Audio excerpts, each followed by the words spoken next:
வணக்கங்க. இது நம்மளுடைய ஆடு. பேர் வந்து வெள்ளச்சி.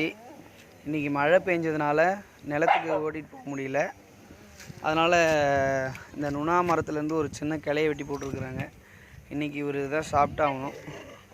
இன்னும் ஒரு சில செடி இருந்ததுன்னா நாங்கள் வெட்டி போடுவோம். மழை பெஞ்சனால அந்த நிலத்தெல்லாம் தண்ணி நிற்கிது. இங்கே ஒரு ஆடு இருக்குது. இன்னொரு குட்டி ஆடு ஒன்று இருக்குது. நான் அது காட்டுறேன் பாருங்கள். இது இன்னொரு குட்டி ஆடுங்க. இதுக்கு பேர் வந்து குள்ளச்சி. குள்ளமாக இருக்கிறதுனால அம்மா அதுக்கு வந்து குள்ளச்சின்னு பேர் வச்சுருக்குறாங்க. இவருக்கும் அந்த குட்டி கிளை உடச்சி போட்டிருக்குறாங்க. அதை சாப்பிடாமல் இதை இப்படின்னு சும்மா கத்திக்கிட்டு வருது.